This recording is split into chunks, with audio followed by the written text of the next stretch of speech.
Balayya cinema అంటే mass action సీన్లు, punch డైలాగులు, ఇద్దరు హీరోయిన్లు పక్కా ఉంటారు. వీటితో పాటు మరో సెంటిమెంట్ ను కూడా పక్కాగా ఫాలో అవుతున్నారు నందమూరి నటసింహం. రీసెంట్ టైమ్స్ లో బాలయ్య సినిమాలో ఓ పాయింట్ రిపీటెడ్ గా కనిపిస్తోంది. జానర్ ఏదైనా, డైరెక్టర్ ఎవరైనా నందమూరి హీరోతో సినిమా అంటే ఆ సెంటిమెంట్ పక్కాగా ఫాలో అవుతున్నారు. ఎన్ని మసాలా ఎలిమెంట్స్ ఉన్నా ఆ ఎమోషన్ కూడా పక్కాగా ఉండేలా చూసుకుంటున్నారు నందమూరి నటసింహం. ఈ ఫార్ములా సక్సెస్ లోనూ కీ రోల్ ప్లే చేస్తోంది. రీసెంట్ టైమ్స్ లో బాలయ్య సినిమాలో చైల్డ్ సెంటిమెంట్ గ్యారంటీగా ఉండేలా చూసుకుంటున్నారు. అఖండ సినిమాలో కథను మలుపు తిప్పే పాత్రలో ఓ చిన్నారి కనిపించారు.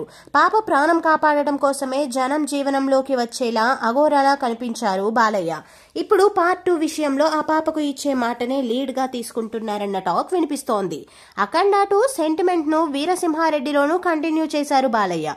అయితే ఈ సినిమాలో పూర్తిగా చిన్నపిల్లల మీదే కథ నడిపించలేకపోయినా చెల్లెలి సెంటిమెంట్ సీన్ ను చాలా బాగా చూపించారు. సినిమా సక్సెస్ లో ఆ సీన్స్ కీ రోల్ ప్లే చేశాయి. Recent blockbuster Bhagavanth Kesari విషయంలోనూ ఇదే ట్రెండ్ ఫాలో అయ్యారు. తనకు ఏమాత్రం సంబంధం లేని ఓ చిన్నారి కోసం భగవంత్ కేసరి ఏం చేశాడన్నదే ఈ సినిమా కథ. సినిమాలో ఎక్కువ భాగం బాలయ్య, శ్రీలీల పాత్రలే కనిపించిన ఒక పాట కొన్ని సీన్స్ లో చిన్న పాపతో కనిపించి ఫ్యామిలీ ఆడియన్స్ ను కట్టిపడేశారు నందమూరి హీరో.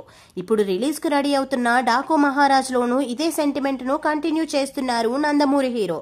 ఈ సినిమాలోనూ చైల్డ్ సెంటిమెంట్ కు పెద్ద పీట వేసినట్లుగా తెలుస్తోంది. సెకండ్ సింగిల్ అనౌన్స్మెంట్ తో ఈ విషయంలో క్లారిటీ ఇచ్చారు మేకర్స్.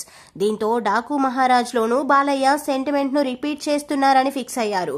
దీంతో గత చిత్రాల సక్సెస్ లో కీ రోల్ ప్లే చేసిన చైల్డ్ సెంటిమెంట్ డాకు మహారాజ్ విషయంలోనూ రిపీట్ అవుతుందని హ్యాపీగా ఫీల్ అవుతున్నారు ఫ్యాన్స్.